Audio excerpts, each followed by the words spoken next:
Well, I was very lucky in 2005 to be the recipient of great thinking, great diversity thinking by the late Ron Evans, who was chairman of the AFL Commission. Ron at the time had looked at the support base for football and realised that almost 50% of the people supporting football in all its forms were women or girls. And he looked around his commission table where there were no women present, and I think as a good act of stewardship said, it's unconscionable that we continue with just a group of men determining the future of this game.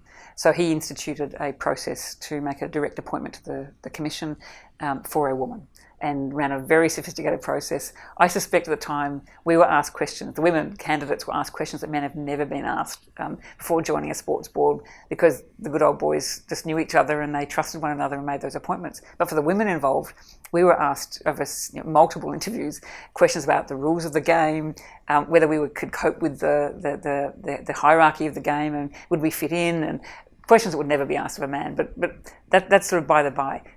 I was a really, really fortunate recipient of that first appointment, and I took it very seriously at the time. And Ron was very kind to me, because in accepting it, I said I couldn't be more proud in becoming the first woman commissioner of the AFL, but I would be devastated if I was the first and last. So I was very, very happy to be the first, but I wanted to be the first of many more. And so he gave me a commitment that in the next round of appointments, when they came up, there would be another woman appointed.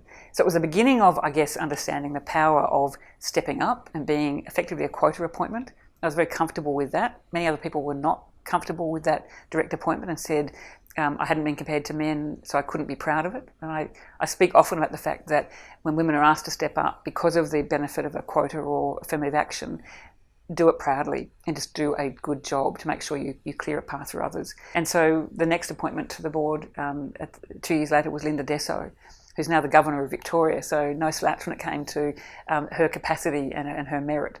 And once Linda joined the board, we were off. It was no longer a case of being a woman on the board, we were just commissioners. And what we did bring, though, was a number of women's views that they felt hadn't been expressed around that table. So it goes to this question of, what does diversity do?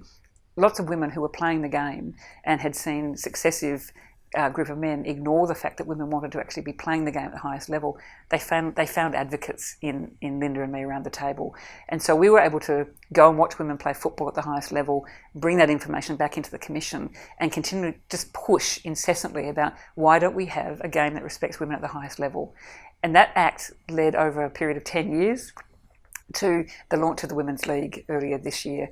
And I think it's a great signal as to what you can do with market developments and opportunities for organisations when there are people around the table who bring that different perspective. So the future of the game of AFL football, I think, is secured by the launch of the Women's League, because all of a sudden girls and women around the country who started playing the game can continue to play the game where they were falling out and going to other codes and other sports. They now stay with the code, and we're building a cohort of women who, for the first time, when they become mothers, they weren't just fans, they were players. And so their engagement with the game, their engagement with the industry is far deeper, and I think it's been the single most important act to secure the future of the game.